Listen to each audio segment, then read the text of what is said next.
Hi everyone, I'm Anthony DiMoro and welcome to the latest edition of SportsRantz University. In this video, we're going to continue our discussion about SEO, otherwise known as Search Engine Optimization. From our first video, we did a basic introduction on what SEO is and why it should be important to you. And in our second video, exploring SEO, we looked at interlinking and co-citations, how to implement them in your blog, how to set up your SEO on your blog, and other search commands you can perform in Google to get a little deeper into your searches. We're going to continue our discussion on something we touched on in the first video, and that's selecting keywords to focus on and keywords to link to within your blog. In other words, what phrases do you want to rank for? So we're going to start from the bare scratch. Now I know in the second video I talked about long tail and short tail phrases. And I want to preface this, guys. If you haven't watched the second or the first video, watch the first two videos. More importantly, watch the second one, and you're going to get a lot more of what we're talking about. And if you haven't yet, go on over to SEO Book, download their toolbar. It's going to help you out in your process as well. Alright, so when you're selecting keyword terms, as we touched on briefly in the second video, when we are first exploring SEO video, I talked about focusing on long tail terms first, just the ability of starting to rank for something. Now keep this in mind. When Google is ranking websites, it doesn't matter if they're number one for one specific powerful term. In fact, it's almost better to rank for multiple terms, and that's going to help you out in the long run when you start trying to compete for competitive phrases, those short-term phrases. So if you're ranking for something like Kristen's New York Yankees blog or New York Yankees fan blog, that's great. But try to get as many of those phrases as possible. Now, this goes out there to all those people who are radio personalities, aspiring to be sports journalists, aspiring to be sportscasters or sports personalities. Listen, we all start off locally, and we all start off in our neighborhood, and it's a slight path. Not too many of us shoot right to the national scene. And if you guys want to send me in examples of people who just shot out of a cannon into the national or international spotlight, please do so. But to my best of my knowledge, there isn't too many people who can say, well, I just started to do this sportscasting, sports journalism thing, and then the next day I'm working for ESPN. Well, guess what? It doesn't happen like that. So we're going to give you a little bit of a roadmap to make some noise and further your brand. And it's something that I am a big proponent of. It's local search results. Now, a lot of search engines, Google, and you're going to see this particularly in Google. You ever put in, like for instance, pet grooming. You put in pet grooming and it returns almost automatically a lot of local results based on your IP address. And basically, they're trying to give you, like we talked about in the other video, in the second video, we talked about things being informative resources. They're returning the information they feel is going to be more resourceful to you.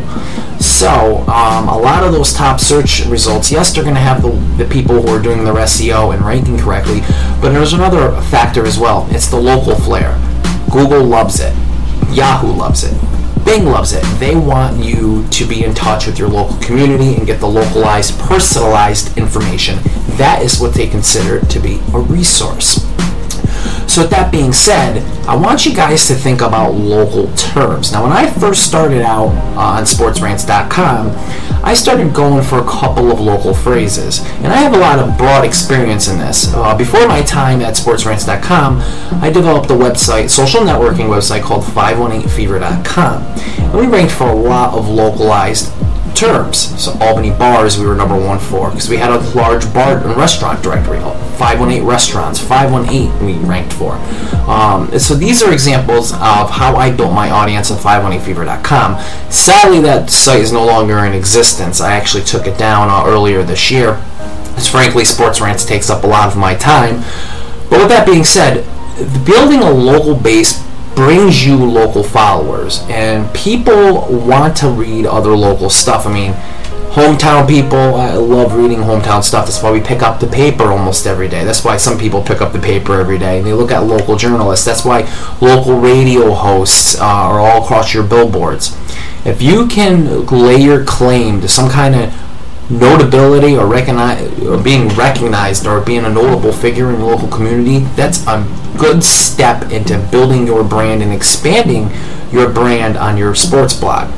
So think local terms. We're going to do this with our video. We're going to delve into it, but if you're from New York, if you're from, for instance, I'm from Albany, New York, so Albany related sports terms, 518 sports terms, they're going to help you out.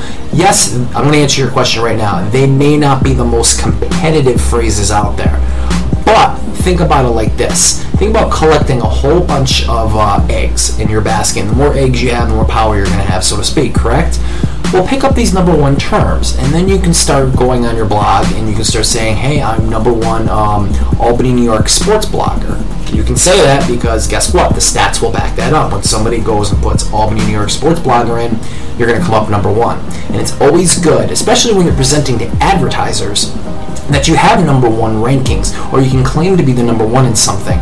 People care about this stuff, and why they're not the most accurate statements in the world. I mean, saying you're the number one Albany, New York sports blogger, well, there might be people who disagree with that, but guess what? There's an old phrase that goes with this. The proof is in the pudding.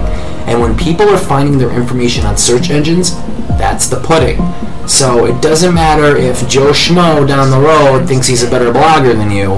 When you put in Albany, New York sports blogger, you're number one, you're what shows up, you're what people see, and you're the pudding. Great analogy, right? Okay, so let's delve into these local search phrases, shall we?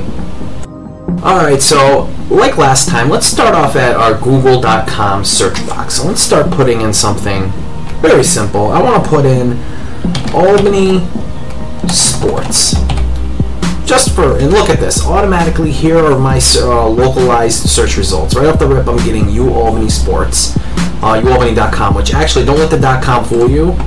Ladies and gentlemen, this is one of those sites called an EDU. This is an EDU website. It's got a page rank of 6. This is an EDU. It's just a nice .com extension. Very good job by them. Times Union Center. See, these are your local searches with your map right off the rip. So you see how this works? Then it starts getting into the search result ranking. So right off the rip, you're inundated with local search results. Alright, so that's Albany sports. So let's say you're from Washington or a bigger market like that. Let's take Miami. So Miami sports. And let's you see the automatic suggestions come up. Miami sports is going to be a competitive phrase. Miami sports radio, Miami sports teams, Miami sports and social club. So these are the terms that people generally type in when they type in Miami sports, or something you generally type in that Google has kept a record of. So let's assume that you're wanting to be a Miami sports blogger. Look at this. Look at this. A couple of websites already coming up. Now, it wanted to suggest to me bloggers, like right there. So let's see how popular this phrase is. Alright, again, to gauge popularity, look how many web pages or websites are competing with it. 300 million results here. Now, if I go back to sports blogger, 351 million. So we're looking at, these are the two terms you're going to want to definitely hone in on. But let me just throw another phrase out there for you guys. How about Miami sports journalist? It's already suggesting it to me. And this one is not as competitive. So I would suggest ranking for this one right off the rip. This might be a term you might want to target in your blog.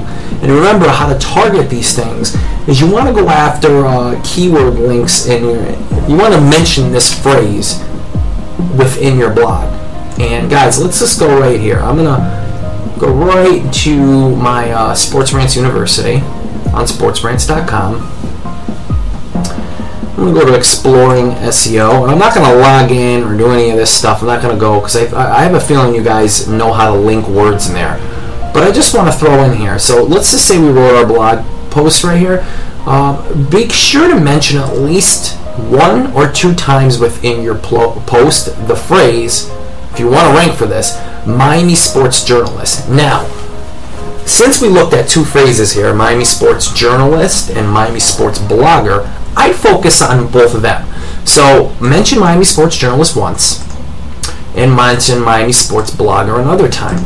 try to, now guys, I know it's going to be hard. It's going to take a little bit of your writing skills to do this, but you have to make it sound good in your blog. So you can't just throw it in a sentence. It's cheap, it's going to look stupid, and trust me, search engines are going to catch on to that and make it look like that you're trying to rank for that term and that you're trying to basically manipulate their search ranking results. Now this is what I touched on when I talked about spammers and online casino sites. They're constantly penalized by search engines for trying to manipulate their search results. Now, you may be asking, what's the benefit of SEO? Well, there's something called black hat SEO and white hat SEO. I'm sorry there. Black hat is basically what all these online casinos do. Underhanded tricks, bad link practices, things that are basically a shotgun approach. They're looking for quick results. They promise quick results. They get them, but those results don't last. White hat is more conventional of quality SEO, organic linking, stuff that's going to not only get you ranked, but keep you in those top spots. Now, Google changes their algorithm almost all the time, so it's going to be impossible to hold one specific spot for a long time, but you're going to be able to stay within, if you're ranked number 3, you'll be within the top 6 for a while. If you continue to do your SEO correctly, you'll stay there. I want to show this in you. So let's just say I'm talking about, and I want to rank as Miami sports journalist.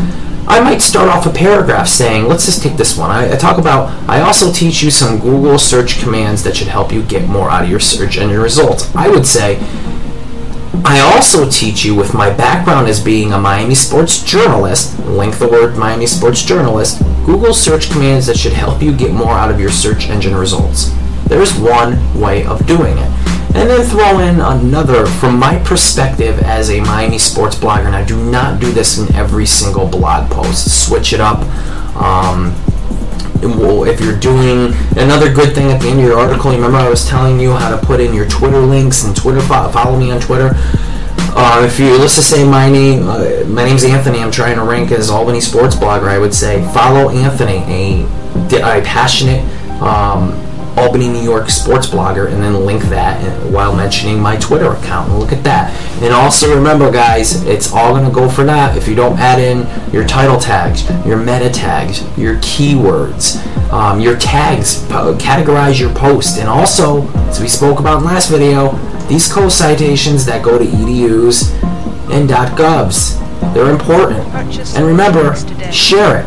It's great to have all this SEO infrastructure in, and it does help, but nothing trumps traffic and click-throughs going to your webpage. It's going to help out the process, so remember to share this. You see how this is all coming together, guys? And as we get more and more deeper and delve deeper into SEO, you guys are going to learn more tricks of the trade. So with that being said, that'll wrap up this very short edition of SportsRantz University. I'm in radio mindset today. I'm sorry about that. So remember, guys, come on over to sportsrantz.com/university and definitely check out all that we have going on. We got tons. We got a new little design here. It looks a little better.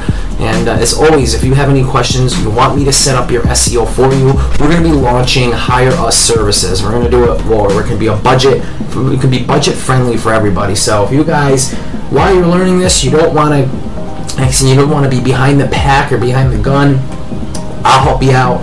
We'll do it pretty cheap. I'm not going to release any pricing right now, but we will in the coming weeks, coming days, maybe even coming hours. And also keep me on the lookout for our SportsRantz University group on sportsrantz.com, and that should help you guys continue your education after these videos with some forums. So until next time, guys, thanks for tuning into this edition of SportsRantz University. And remember, rank for those local terms, become a local star, and become a local brand.